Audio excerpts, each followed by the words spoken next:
Extinction! Rebellion! Extinction! Rebellion! Extinction! Rebellion! Extinction! Rebellion!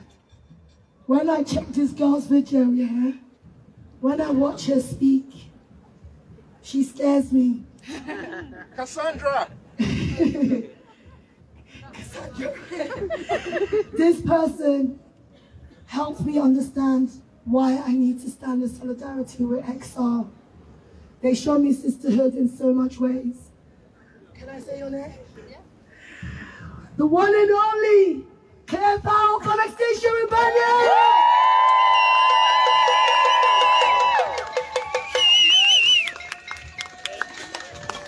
Thank you, sister, and all the sisters on the wall. Yeah, thanks everybody for being here, and just wanted to say a few things about if you were being polite, that you might describe as a serious fucking annoyance. These things are legal, but I think they're seriously annoying. Creating the collapse of civilization on purpose. Profiting from creating the conditions for ecological breakdown. Profiting from things that kill children, including fossil fuels. Subsidising those fossil fuels with our tax for over £13 billion a year. Cutting the welfare for the most vulnerable people in society. Telling lies during an election in order to win. Deceiving the public about the breach of guidelines that you fucking wrote. Causing a thing called social murder by being totally shit at running the country. Moving swiftly from a job in tobacco lobbying to dismantling democracy in the British nation. Threatening to criminalise life-saving work. Telling British people they should allow migrants to drown at sea. The list could go on and on. But we know that democracy is messy. That mature democracy allows for people to act as its conscience keepers, as we all are doing today. And we are entitled to disagree as loudly as we like.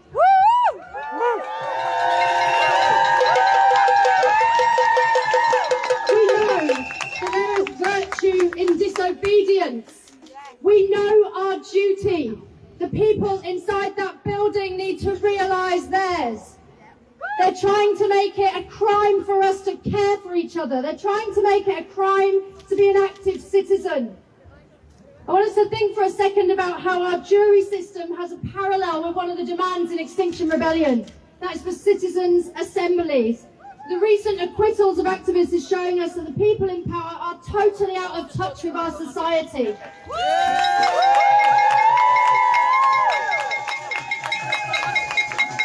Participatory democracy would give citizens access to decision-making in society. The times we're moving into, we need a public with agency. We need society to come together, to meet itself, to decide how to find a route through difficult times. And we will continue to demand that people have a say in their future. Now, if you haven't read it yet, please get a copy of Timothy Snyder's book on tyranny. He says in that modern tyranny is terror management. There are many lessons on tyranny for us to learn from the 20th century. He says in it that most of the power in authoritarianism is freely given. Citizens offer themselves without being asked.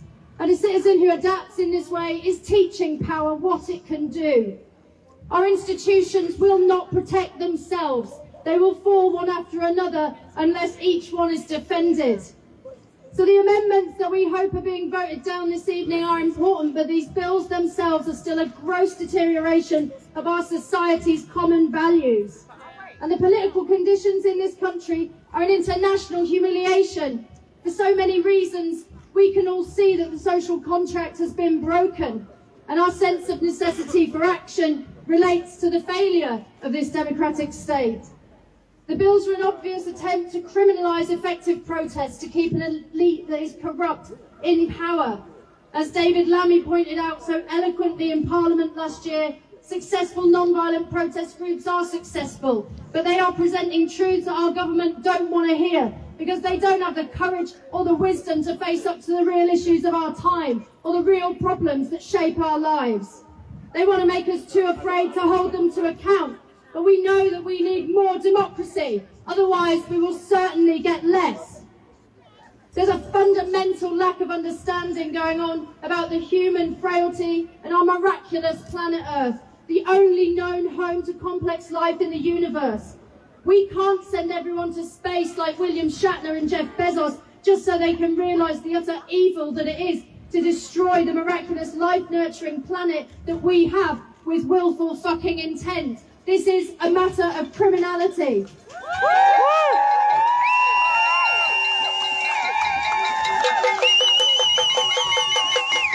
So we will continue to be citizens of conscience. We're compelled to do this work because we all cannot bear to be complicit as part of a society so immoral it is set to destroy the next generation and take billions of lives.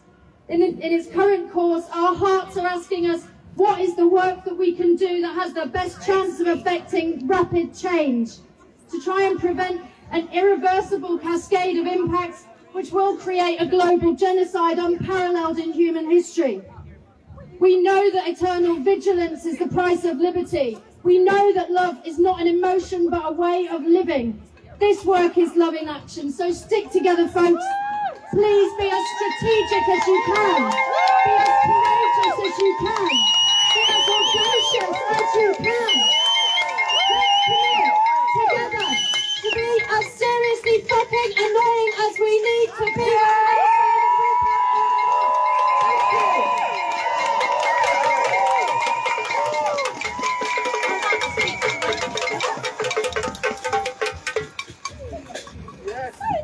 We're just doing a quick costume change. Anya, are you around? Sana? Sina, I'm so sorry. I thought we would introduce Anya. Sina, I would like to introduce Sina. Give some love to Sina!